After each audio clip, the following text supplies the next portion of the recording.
If you say don't hit a tree, you'll hit a tree. You won't be able to find a path because all you see is millions of trees. If you say only follow the path, you actually don't see any trees. There's actually very sparse trees. There's plenty of path, there's plenty of snow. It's the same thing for you. If you focus on the obstacles, all you will see is obstacles. If you focus on the path through the trees, all you will see is path through the trees. It's your choice how you choose to perceive your own career. It's literally perspective. Don't tell your plans to just anybody. Don't expect support when you're building. Learn to be your own friend. Learn to clap for yourself in silence. Because the day you stop relying on people is the day you start becoming powerful. Work hard. Stay silent. Let success answer all the questions. But where do you go to? You wake up on a morning, it's cold, it's wet, it's dark, you've got no cartilage in your knee, you've got shitty shorts, whatever it is that's the issue today. Keep talking. You've got these problems, right? I need you to keep talking about what you were just saying. It's warm on the couch. That's Your it. missus says stay in bed. That's it. It's comfy. That's it's cozy. That's You've got it. work later on. You had an argument last night. You're slightly it. hungover. Because I know every motherfucker ain't going to do what I'm going to do. So this is how you level up. That's how you level up. I know there's a whole bunch of people with that right there. That fires me up. That makes me fucking happy, what you just said. That brings joy to my life right there. Why? Because I know there's so many people that have the ability and just refuse to get off that couch. Refuse to study a few more hours. Refuse to go deeper, to go further.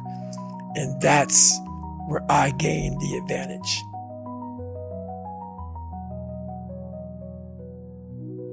So yeah, consistency is a big deal, but it's not the only deal. If you do something consistently, my thought on that is you might as well do it pretty well. You don't have to go all crazy sciencey like we're going to get into in the next, whatever, half hour, however long it takes you to get pissed and kick me off. But when you are consistent, it multiplies the emphasis that you should be doing whatever it is you're doing quite well, because gee whiz, you're committing a lot of time to it, a bit of a sunk cost there. Might as well optimize on the margins, and then we can talk a lot about all the details. You talk about performance without a purpose. What's that? So, like, for instance, let's say you have no races. Let's say you have no classes, no nothing. There's no purpose in your life. People need to have purpose to get up. They need purpose to perform. You need to get to a point in your life where there's nothing on the docket. There's no 5K. There's no I'm going to get into school to be this or that and still perform to the highest level. Because what people don't get is one day that thing's going to come up.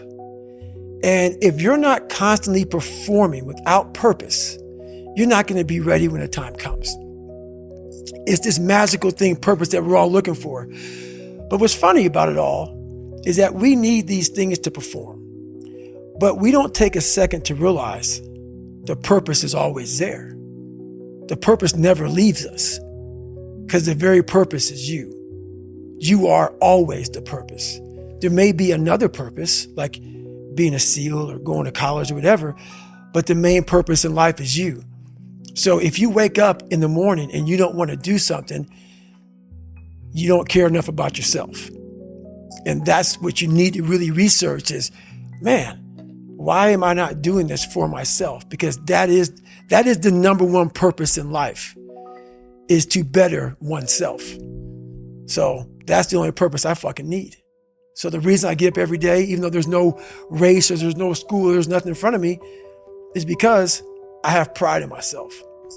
But where do you go to? You wake up on a morning, it's cold, it's wet, it's dark, you've got no cartilage in your knee, you've got shitty shorts, whatever it is that's the issue today. Keep talking.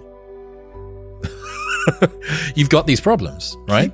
I need you to keep talking about what you were just saying. It's warm on the couch. That's Your it. missus says stay in That's bed. it. It's comfy. That's it's it. cozy. That's You've got it. work later on. You had an argument last night. You're slightly it. hungover. Because I know every motherfucker ain't going to do what I'm going to do. So this is how you level up. That's how you level up. I know there's a whole bunch of people with that right there. That fires me up. That makes me fucking happy, what you just said.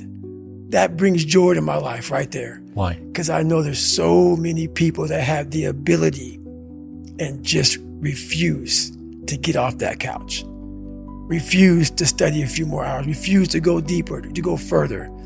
And that's where I gained the advantage. It's so easy to be great nowadays, my friend, because most people are weak. Most people don't want to go to that extra mile. Most people don't want to find that extra because it sucks. It's miserable. It's lonely. You talk about that you were kind of, lonely by yourself. I was the same way. And that used to hurt me growing up. Now I fucking thrive in that shit. That's the only place to be. A lot of people, wonder, how did you become this? How did you become so vulnerable? How are you doing a podcast now when you were this kid? You overcame things. You fought them. And now this is what happens. This is on the other side of overcoming. You become very, very powerful when you overcome yourself. All those things you once cowered from, you were afraid of, when you face them eye to eye every day, you now become a person who has a great podcast. Let's say that there's someone listening who resonates with what you're talking about. They've been through trauma, they've been through hard times, but they keep breaking promises to themselves and they're struggling to get off the couch and they're having a pity party. How can they stop feeling sorry for themselves? That's a difficult one because you have to want it. You have to want to be better. And it starts off with, you have to have pride in yourself. You have to have pride in yourself. You have to have, there's something about you, whether it's your last name, whether it's just the smallest thing, you have to be proud of yourself. And if you have no pride in yourself, I can't give it to you. Because you're always going to compromise. You're always going to fold. Always. I'm very proud of myself. That's why when people said, no way you can do better than Can't Hurt Me. Roger that. We'll fucking see. It's that pride that wakes you up. And now I'm not talking about bad pride. I'm the attention to detail for the human being I want to do. I call this thing, like, I want to be the standard.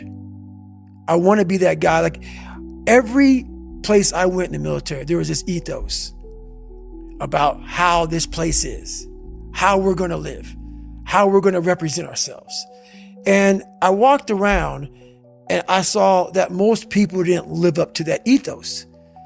Like, if you go to whatever company, they had this mission statement on how we want to run our company. I made one for myself on how I want to be.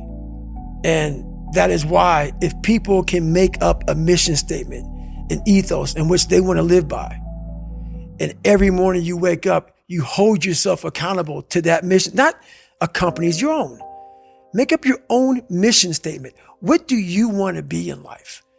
And once you do that, now you can work with somebody to get better. You can work with yourself to get better. But until you know what you want to stand for, you will always just be sitting down. You'll never stand for anything. The amount of psychological healing that can result from you radically upgrading your appearance so that you look like what you want is not boundless. And it also requires a certain bit of work on at least two other fronts. One is really kind of doing the inner work of accepting and loving yourself. Nobody can do that for you. Therapists can help a ton, but you can look flawless. And there are many, many Instagram girls that look like, oh my God, this is a real person, and their brains are all sorts of gnarly because they hate themselves. So that's definitely a thing. And also, once you become much more attractive, you have to let it sink in. And the way I've been thinking about it is this. Let's say that between the age of 5, when you first found out that people thought you were ugly generally, and some people were nice enough not to say it, but many people were not nice enough to say it, and up until you're 35 and you finally get, let's just pretend it's just all one radical procedure together and you come out as Barbie, you have the area under the curve of 30 years of trauma, basically. And you may need 30 years of really imbibing with your true deep self, this new reality. Because a lot of people, when they get an upgrade, they'll go, oh, yeah, people are like, oh my God, you look gorgeous. Like, oh, yeah, that's no big deal. And it's fine to say that for polite company, But even in their own heads, they'll try not to accept the fact that, no, they do belong now. I think that acceptance takes a long time and is something optional. You can do it or you can not do it. Some people have made radical transformations in a variety of things and have never really let them sink in. And then they're making, I think, a gigantic mistake, because all of that stuff that happened to you in your childhood, that people said hateful things, you thought such hateful things about yourself, that's neural wiring. And you don't really, in most cases, I mean, unless you smash a ton of psychedelics or something, even that doesn't work all that well, you don't just rewire everything right up. Like, your brain doesn't work like a CPU where just, oh, just delete this part of the drive and install a new program. It takes a long time to upgrade. And so the benefits of looking substantially more attractive than you used to are not infinite. And you can absolutely collect very few of them, even if you look super attractive, if you resist really like floating in that wonderful sea of compliments and of looking yourself in the mirror and going, yeah, hell yeah, this is working. It's like, I know people in bodybuilding that look like machines, like androids, like flawless. Like, you look at them, you're like, how the hell do you look like this? And they like point to like one part, they're like, yeah, I don't really love how my chest is shaped. That shit's on their mind 24/7. Sure. And if someone compliments them like, yeah, I don't know, I kind of have small arms. You're like, what the hell is wrong with you? Don't you ever want to feel like you actually did the thing? And most people around you won't help you feel that. It's something you have to feel yourself. So it is definitely not a thing, just like the wealth example. You can't really say like, oh, as soon as you get wealthy, you'll be happy forever. Is to solve all your problems? Absolutely not. But I will say the opposite is also an interesting thought experiment.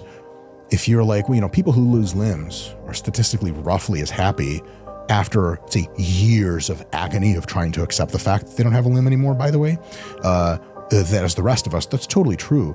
If I give you a saw, how likely are you to chop your leg off? I said profoundly unlikely, for good reason. At least the acute trauma of having to deal with the fact that your limb is gone is substantially different. Now, what would be really wonderful is people who've lost limbs to, you know, get to a place where synthetic biology is so good it can grow you a limb back. So now you have all of the deep lessons of happiness that you took away from that traumatic incident and having to cope with it, plus you have a limb. That would be really awesome. So the money thing is also, I like that you brought that up.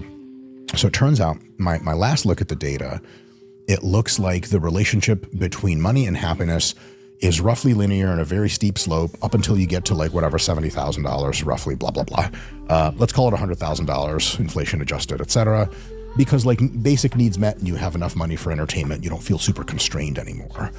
To get that much happiness takes, you know, from going from $10,000 a year to $100,000, you get like, let's say 1x improvement in happiness. You actually get the same 1x improvement again, 2x improvement, but you have to make about 10 times more money. So their happiness going from 100,000 a year income to $1 million is the same as going from 10,000 to 100,000, but it's 10x. And so if you go from 100,000 to 200,000, you're like, oh, my happiness is going to double. No, it's not. It's going to be like 1.15 or whatever. And you're like, I feel basically the same. But if you get to $1 million, yeah, oh yeah. And if you get to 10 million, oh yeah, you're going to get another big happiness boost. If you get to 100 million a year, holy shit, it's going to be a thing. Now, your brain has ways of leveling you off. Like it's a hedonic treadmill, 100%.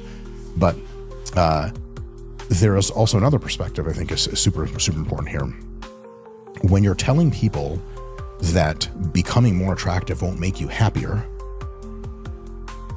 maybe as happy as you think it will, that's super valid. It hits different when you're telling someone who's like pretty damn good looking that like that extra little part of perfection won't make a big deal. It hits real different if you're telling someone who has been made fun of for how they look and it is clear to everyone, including themselves, that are very grotesquely unattractive. They're like, oh, well, it really won't matter much in your life. It's tantamount to telling someone who scrapes by on $10,000 a year, like, listen, I have money, kid. You don't want money. It's more problems. The girls get crazier. And it's like, hey, rich guy, can you get the fuck out of my face until you have money for me? And then you can tell me things like that. So I think that for people who have been thinking like, oh, I could use bigger boobs. That'd be nice. Yeah, like you get a little bit of happiness out of that when you get them installed, and that's about it. For people who have been, and I mean traumatized with years of having to deal with the fact that they are very unattractive, I think they get big boosts out of becoming substantially more attractive, doing the inner work, and accepting the fact that they now live in a new reality and they have to imbibe that all the time. Let me tell you, you think you have friends? Wait until you're broke. Wait until you fail. Wait until you make a decision that doesn't benefit them. And then look around. That's when you'll see who's real and who was just passing time with you. This world is transactional. People support you as long as you serve their purpose. And the moment you stop being useful, they disappear like smoke. It's not personal. It's just how the world works. And if you don't understand this early, life will teach you the hard way. When you're at your lowest, no one comes. When you're confused, people laugh. When you dream big, they doubt you. But when you rise, oh, now they remember your name. That's not friendship, that's convenience. So be careful. Don't open your heart to everyone. Don't tell your plans to just anybody. Don't expect support when you're building. Learn to be your own friend. Learn to clap for yourself in silence. Because the day you stop relying on people is the day you start becoming powerful. Work hard. Stay silent. Let success answer all the questions. And remember this, it's better to walk alone than walk with people who pretend to care. Be smart, be sharp, and most importantly, be careful. In today's world, one harsh truth often goes unspoken. People are primarily concerned with themselves. Everyone is chasing something: success, money, recognition, validation, or survival. And in this pursuit, the needs, feelings, and struggles of others often become secondary. No matter how close someone seems to be, you'll eventually realize that when life gets complicated, most people will choose themselves first. That's not betrayal, it's human nature. We grow up with the idea that friendships are forever, that people will stand by us in our highs and lows. But as we age, as life begins to test us, the truth slowly unfolds. What do I need to understand about your earliest years to understand who you are? Oh boy. Yeah, my earliest years, I'm just stubborn, man. I just never give up. I mean, there's no world where I ever would have quit. I mean, if we're just jumping right into it, it's no intro or anything, just boom. That's how you hold people. When I was 11, I just said, I'm going to be a YouTuber. I'm going to die trying. And I meant it. And there was even if no one still watches my videos to this day, I would still be going. And so people hate it, but I'm just the most competitive, stubborn person you'll ever meet. And I just never give up. And where did that come from? I have no idea, to be honest. Honestly, it feels like it was just in my DNA, in my bloodstream. My mom hated it growing up. We'd always argue and she has this thing where once Jimmy sets his mind to something, he just never stops. And it would always piss her off because when it was YouTube and she wanted me to be studying or things like that. But I really don't know. It's just always been how I am. And I think a lot of people have these weird tendencies and they tend to try to unlearn them. And I had phases in my life where I was like, am I too extreme? People are very intimidated by me because I just am so obsessed with work and I'm so all in. And is this unhealthy? Should I try to be more like a normal human? Especially when I was a teenager. It's a lot easier. It's funny when you're making lots of money, it's admirable, it's respectable. It's look, those are traits we want. But when you're not successful, you're a lunatic when you have all these traits. And so back then I'd occasionally be like, man, should I try to be more normal? But I just could never do it. Anytime I tried to, I've mentioned this before, but one of the things that I have a memory of that really is burned in my brain is people, one time a high schooler told me when I was in middle school, all you do is talk about YouTube. Do you know how to do anything else? You're just a freak. And I tried to watch South Park, because that's what a lot of people in my school watch to fit in. And I just couldn't. I was this is such a waste of time. I don't I could be working right now. And I tried to do all these things to fit in. And I eventually just stopped talking because I just didn't relate to anyone. And people used to call me mute. One of my teachers literally asked if I was mute, cause that's how little I spoke, because no one in the school I went to was entrepreneurial or wanted to build businesses. And I just didn't want to do anything else. And eventually I started to succeed, found other lunatics, and now life's great. But I like to tell this story when I'm on podcasts, because if you have a younger viewer who's in that same spot, you're not the problem, it's your environment. And you just gotta put yourself in a better environment. If I'd asked 10-year-old Jimmy, how are you doing? What would he have said? 10, I don't know. But if you asked me at 12 or 13, I probably would have been fuck, no one watches my videos. I just really want to be a YouTuber. I gotta make this work. Why did you want to really be a YouTuber? Because kids say that, Yeah. But the extent to which you said it and the focus that you had on that particular goal of being a YouTuber, because there's many things you could have focused on. You could have been a video game player or whatever, but YouTube is a particularly interesting thing because you're on camera, people are seeing it, there's a metric which decides how successful you are. Was there any element of the on-camera part that was helping to solve for like the feeling of isolation that you seem to have at that time? No. Was there community? Yeah, I think it's more to do with just, I found out that when I was at a young age, probably around 11, that there were YouTubers that are making hundreds of thousands of dollars a year. And I was just like, oh, that's it. Like, So it's the money. Yeah, of course, because back then we didn't have money, and I really wanted to take care of my mom and just my family in general. So it was like everything. It was like, this is what I love doing. I've never had as much joy doing something as I do this. Plus, I could see a path where I could actually retire my mom, take care of her, pay her back for, you know, all the nights she worked so long so we could live comfortably and things like that. So it's just kind of, the thing is, one thing that irks me is when people try to like put someone's motivation into like one little bucket. Like, we're very complex creatures, and like, you know, you have a girlfriend. I would never say, oh, you just like her because she's pretty, but you like her because she's pretty, but you probably also like her because she's smart. You probably also like her because, you know, she's fun to be around. She likes similar shows, blah, blah. You probably, if we sat here for 10 hours, you could probably give me 1,000 reasons why you like your girlfriend. Yeah. So it's like, it's very annoying when people try to put why you like doing a certain job or building a certain business into one bucket. Oh, you just do it because of money. What if I do it because I like money and I enjoy it, and it's a way to do this, and it's a way to communicate with people and community and these other things, you know what I mean? And I think that's a common flaw we try to do. It's like, it's not that simple. There was literally a day when I was 19 or 20 where I woke up, joined a Skype call with my friends, and where we like were reverse engineering, you know, why certain videos do well or whatever. And I remember that call being over 18 hours long. And then I hung up, went to bed, woke back up the next day, and instantly got back on the call and picked back. Like, that was the level of like hours we were putting in. I mean, I didn't know anything besides just trying to make it happen. Was there anything else that you showed that level of obsession to? So at that age, no. I would say from 11 to 15, it was a mix of YouTube and baseball. But when I turned 15, I got Crohn's, and I went from like 190 pounds down to 139. I lost all the muscle I had, and so I was like, all right, I'm not playing baseball in college anymore. So then I was like, fuck it. It's just all in on YouTube.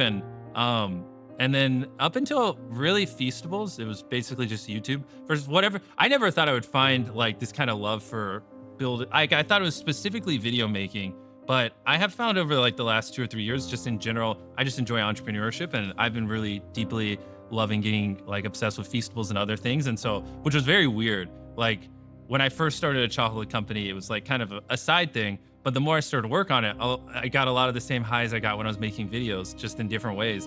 And so now I'm like, I know way too much about the chocolate industry. I'm like, it's pretty crazy. I never imagined I would have put the thousands of hours I've poured into building Feastables. And so I think just in general, I just really love solving consistent, complex, hard problems. I think that's like what gets me out of bed, and like the harder the problems, the more exciting it is. The human brain cannot comprehend the negative. It is incapable. Yes, it's true. I'll give you an example. I believe you. Okay? No, I'll give you an example. You don't have to believe me. I'll prove it. Okay? The human brain cannot comprehend the negative. You ready? Don't think of an elephant. Ah. Yeah, I know. You can't tell the human brain not to do something, right? And so what happens is we very often reinforce things when we put things in the negative, right? I can't get apart. I can't get apart. I can't get apart, right? Or I can't do this versus I'm going to keep doing this. I'm going to keep doing this. I'm going to keep doing this, right? And it's such a huge thing to convert things into the affirmative. You're supposed to do it with children as well. We're supposed to say, instead of saying to children, don't eat on the couch, we're supposed to say, eat at the table. Right? We tell people what we want them to do, not what we don't want to do. Pilots know this, right? It is well known in the pilot community that when you tell a pilot, don't hit the obstacle, they'll hit the obstacle. Because what they're doing is focusing on the obstacle. Skiers know this. If you ever seen skiers go through trees, do you know how they do that? It's very easy. It's actually surprisingly easy. If you go through trees on skis and you go, don't hit a tree, don't hit a tree, don't hit a tree, guess what you're watching? You're only looking at trees. All you're doing is seeing trees. You don't understand how anyone can ski with all these trees, right? As opposed to follow the snow, follow the path, follow the path.